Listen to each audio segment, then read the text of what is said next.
Hello, this is Diana Giles. I am the president and owner of Skyline IT Management. Thank you for joining this webinar today.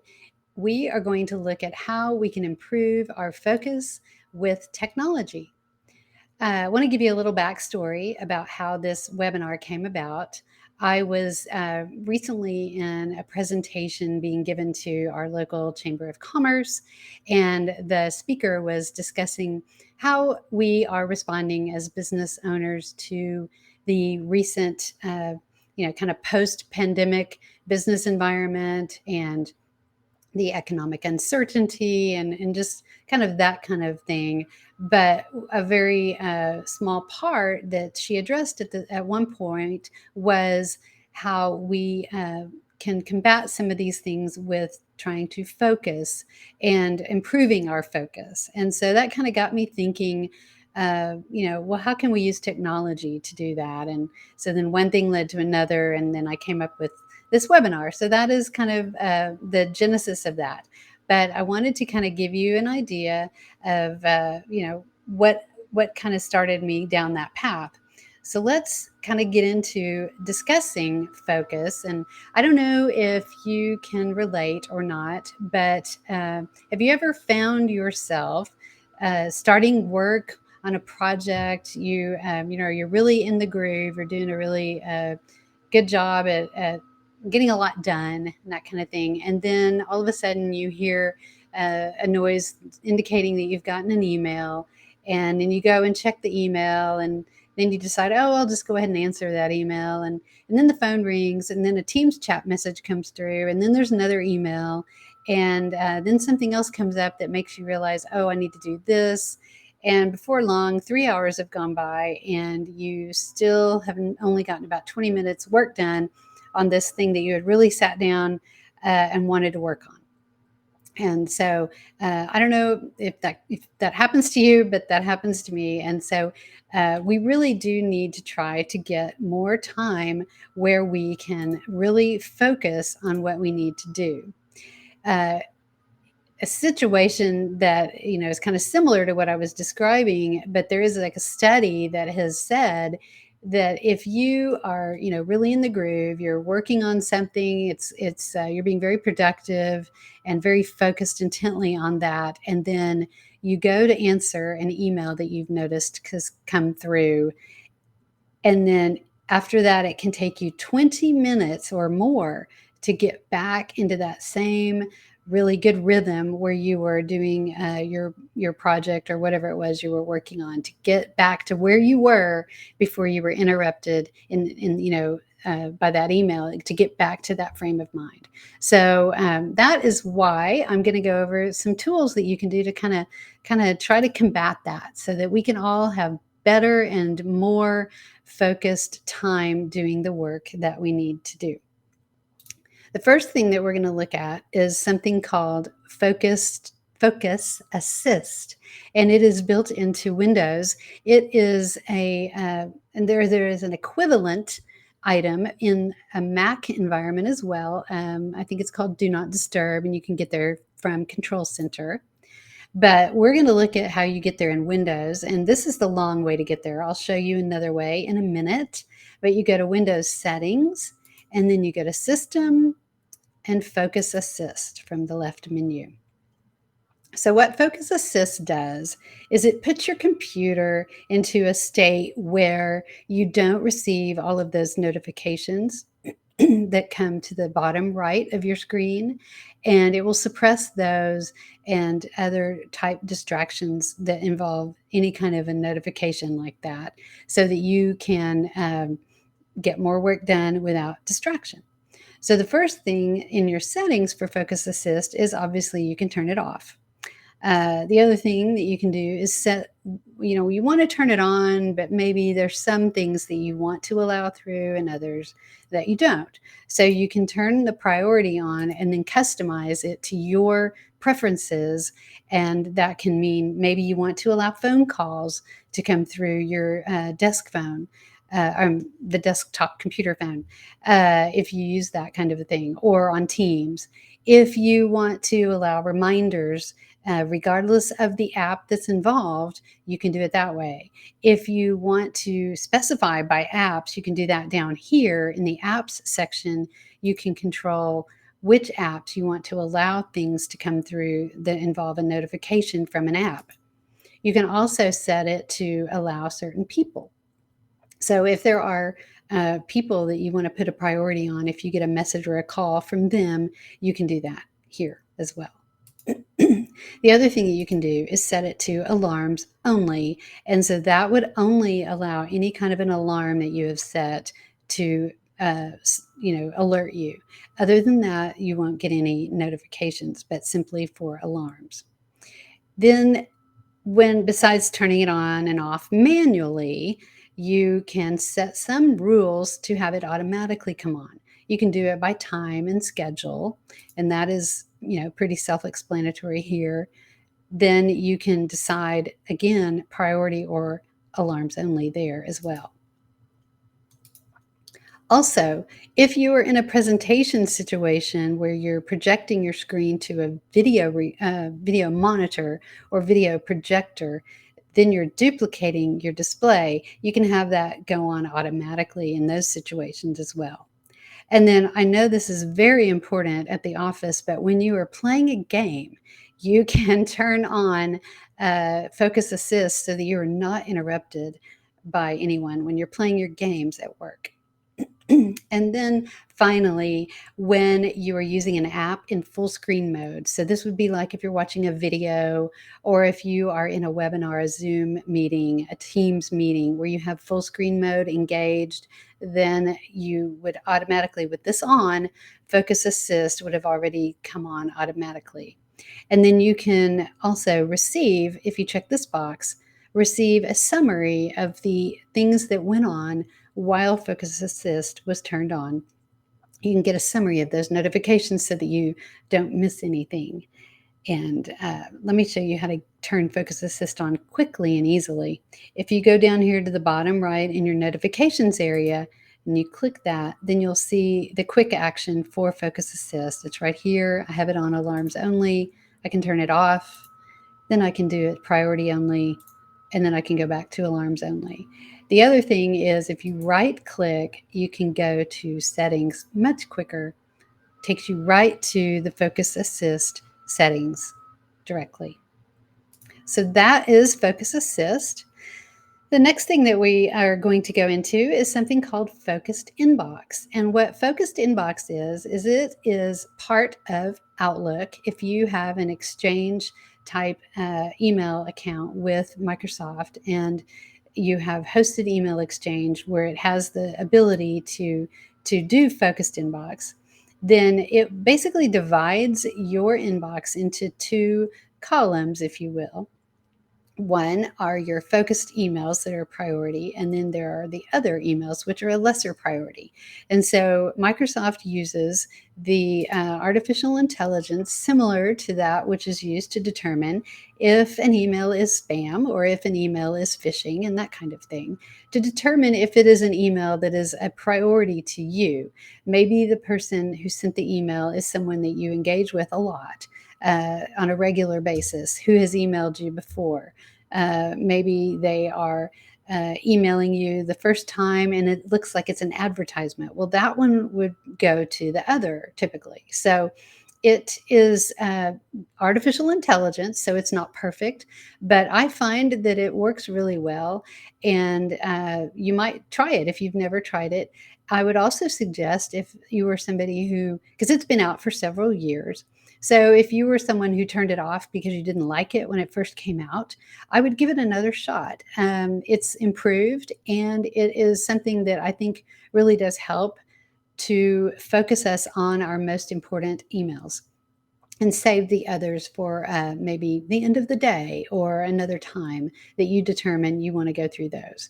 So it can keep you on task a little better, I think. If you want to turn it off or on, either one, you go to the View menu in Outlook, and then there's a button there to turn it off or on, either show Focused Inbox on or show Focused Inbox off. Finally, one thing about focused inbox that you'll need to know is if it does put an email in the other inbox side that you wanted in your focused inbox, then you can tell it in the future, I want this moved to focus. So you right click the email in question. So I have one here from my website. There was an alert, and I would have preferred that to go to focused. So you right click that, and the menu that comes up, you can choose always move to focus. Or if you just want to move it that one time, you can choose move to focus. So that is pretty important, obviously, to be able to do that. But I find that it works really well. And if you haven't used it before, you might want to give it a try and see if you like it.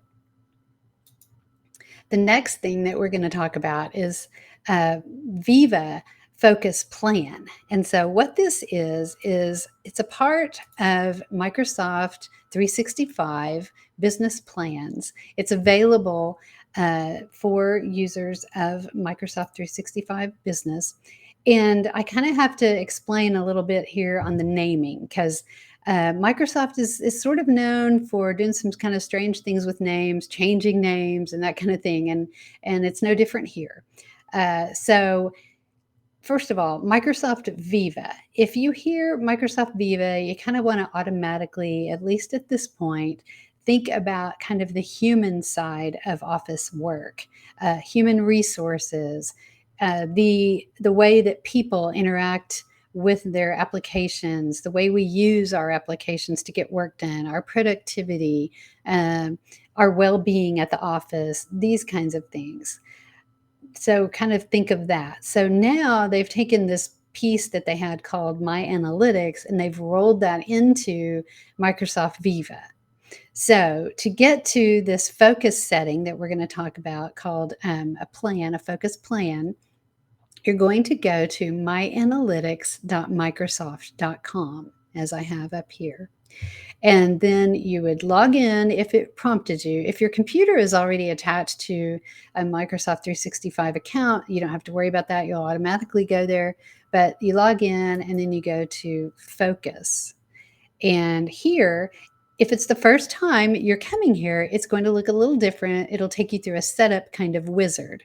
I've already been here, so we're just going to go into that setup configuration directly. You want to first set your work week. And so, what this is going to do, I guess I should kind of back up and explain what the focus plan does. Is it is going to try to help you establish a good focus habit by establishing time each day, taking time each day for some focused time and helping you to find those times on your calendar. Now, it will only go out 2 weeks at a time. It's not going to go out any further than 2 weeks. So you don't have to worry about your calendar filling up for the rest of the year with a bunch of focus time. But this is helping you to set a plan for what you want your focus time to be. So the first thing that you have to do is tell it what your work week looks like. And then we go into the actual settings of the plan. First of all, you have to turn it on if you want it on. And then you will decide, do you want 1, 2, or 4 hours of focus time each day? And do you want that to prioritize to a morning or afternoon time? And then is there a time that you want to make sure it doesn't get scheduled any earlier than? So what is the earliest time? And then if you would like silencing of the Teams notifications automatically when your focus plan is engaged. So those are the options there. And then finally, there is this daily briefing. You can turn this on or off, and you can decide what time you want it to arrive by. But it is just kind of a summary email that kind of goes over all of your My Analytics information. It might mention that you have a meeting coming up, and it's basically the Microsoft Viva information, trying to add helpful tips and suggestions. If you don't like it, you can come here and turn it off. It's just, you might try it out, see if you like it. The other options and settings that we need to look at here are under here in the gear section. And then you look at this Viva Insights settings again. Click on that. Basically, you're turning My Analytics off or on here. But if you're going to have it on, then I mean, you have to have it on to get to some of these other things. But the one I want to point out is this Insights Outlook add-in. If you want to be able to get to the Viva Insights settings and information from Outlook, you need to turn this on. And let me show you what that looks like. When you have that turned on, it looks like this. And this little button here gives you insights. You can pin the insights so that they're there all the time as a column, or you can just do it so that you click the button and then you see them. But one of the things that I wanted to point out, besides, just the information it's showing you that you have a meeting coming up or that kind of thing. Like I said, it's just helpful information or information that Microsoft deems helpful. You might not. But something that's important for your focus plan is to have the settings correct for your lunch hour. So you want to click on the Viva Insights and then go to settings and click on this little gear here. And then you get to the settings and you can control what your lunch hours are. If you have a typical time that you go to lunch, you may or may not. So that's just a way that you can help make sure that your focused plan doesn't schedule hours during your lunch hour. So if you've never tried Viva Focus, I would give it a try, or Viva Insights, I should say. I'm not sure what to call it actually. I don't think anybody is yet, but either way, it's I would just call it Viva Insights and give it a try. So for the last topic that I want to cover is something called Pomodoro Timer. And the Pomodoro technique was invented by a gentleman in Italy in the late 1980s. His name was Francisco Cirillo, and he had a little desk timer that was shaped like a tomato, and he was using it to kind of set some time to focus and do his work. And so Pomodoro is a tomato-based sauce in Italy, and so hence the name. It's really a technique to help when you need to focus on tasks that require some concentration or a lot of mental energy and engagement, creative thought, that kind of thing. And he came up with this plan. So I'm going to explain how the technique works as it is designed and taught. But I would say that you can really kind of make it your own. And so I would encourage you to do that. But first, let's discuss how it's actually taught if you're really sticking to it exactly as designed. And that is, you would get ready for whatever it is you're working on. You decide what you're going to be working on, if it's one task or more tasks, but you know what you're going to do and you're ready to go to work. And so then you would quiet, turn on focus assist. You would do the things you need to do to minimize distractions, and then set your timer for 25 minutes.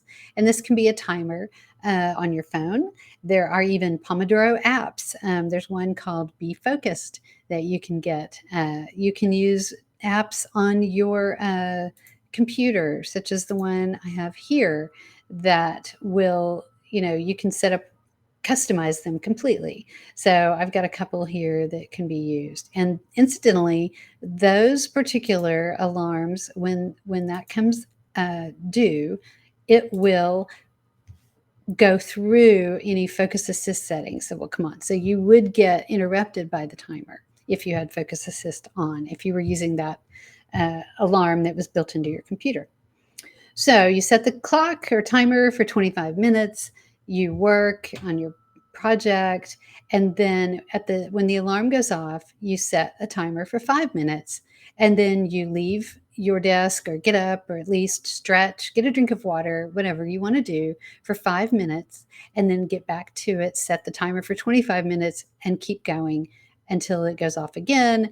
Take your other 5-minute break, and so on. And you repeat this 4 times. And if you do that, you have 100 minutes of focused time working on your project that you were working on. Now, that being said, that is the technique. However, can you adapt that? obviously you can. You can make it, whatever you want it to be. If you want to do 30 minutes and then break for 5, if you want to, do 55 and break for 5, obviously you can adapt this, but at least you've got the technique, kind of have get a grasp of what the idea is. The idea is to focus for a little while, take a break, and then get back to it. You just want to make sure that whatever time you're doing the focusing before you take a break, that it's not too long. And that may be determined by the task. There are some tasks that perhaps require, intense concentration, that maybe 25 minutes is pretty much a good limit. Maybe there's others that you can work for an hour before you really feel like you need a break. But it is good to get that break in there. So there are a few other kind of tips with the Pomodoro technique. Obviously, you want to make sure that during that time that you are minimizing distractions, because otherwise you're not going to be focused. So turn on that focus assist, do the things that you need to do, quiet your phone, put it on do not disturb, and so forth, so that you can get the most out of that time. And then make sure you do time the breaks. You don't want a 5-minute break to turn into 20 minutes. It does need to be a 5-minute break so that you don't break your concentration from your good working groove that you were in too much. And then finally, you want to communicate with people about that is also kind of in line with helping to minimize your distractions. Are there people that you need to let know that you're trying to focus so that they don't interrupt you? Are there people that you need to communicate with to let them know, hey, I may not respond to your messages right now because I am focusing on something. I'll get back to you later. Incidentally, when you turn on Focus Assist and you're using Microsoft Teams, it will automatically set your status in Teams to focusing.